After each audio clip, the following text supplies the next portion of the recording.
Hi everyone, hi YouTube. My name is Danielle, and I wanted to get on here today to talk about grief.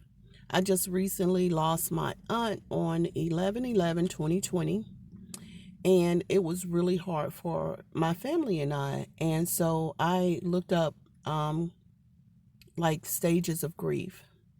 And when I looked that up and everything, I saw that they have 5 stages of grief.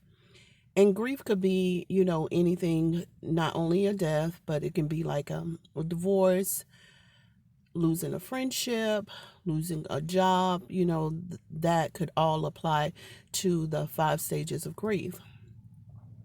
So, in my car here, I drive for Uber. So, as I said, now the 5 stages of grief, the first one starts with denial. So, in our case, I would say, like, our family were like, I can't believe it. I can't believe she's gone. It's like a nightmare. So that would be denial. That would be like the first stage of grief, in the divorce. It could be like, I can't believe this happened after all this time, that we're sitting here getting a divorce, or with the friendship, it's the same thing. That would be denial. Okay.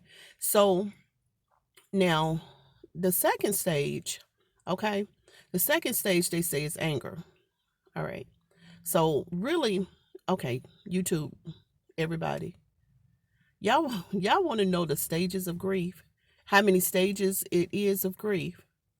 Five? No, I'm sorry, 7 billion, because it's 7 billion people on this earth, and we all gonna process grief differently. So don't let nobody sit there and tell you how to process grief and what kind of stages and what you're supposed to go through grief, because only you know that. If you want to sit there and go to work and sit there and, like, okay, pretend like it didn't happen, guess what? Those are your stages, and that's how you're going to process your grief. If you want to sit there and get drunk as Cooley Brown, getting down on a Saturday night, then you process it that way. Go ahead and get drunk. If you want to smoke you one or smoke you two, because that's the way that you get through your grief, you go ahead and do that.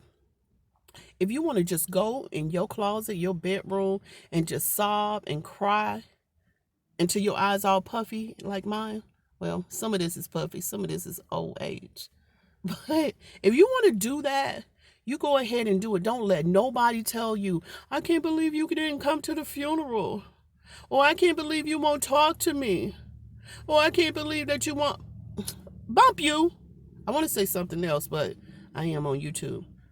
But F you. Let me process this the way I need to process it. Because if you go around, you sitting there trying to please everybody, guess what? You gonna have yourself some anger outburst, and you ain't gonna know what the heck is going on.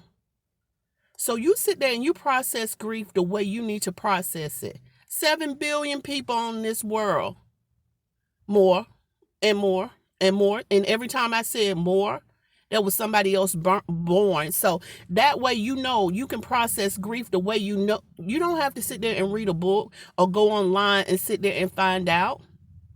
But after you do your initial thing with the processing, the way you want to process grief, go ahead and talk to somebody. Well, Danielle, I don't have nobody to talk to. You can talk to a friend. You can talk to a coworker. You can talk to your higher being. You can talk to God. You can talk to, guess what? You can talk to your pet. Pets have unconditional love for us. And if that doesn't work, there's support groups now in 2020 that are online, because almost everything's online. But there are things online that you can get, and you can talk to someone. So you can begin your stages, your personalized stages of grief, so you can get through what you need to get through. And I just said that all to say, process grief the way you need to, guys. And I'm going to get on back out here and go to work. And I love you too. And y'all stay safe out here in 2020, and have a good one. Bye.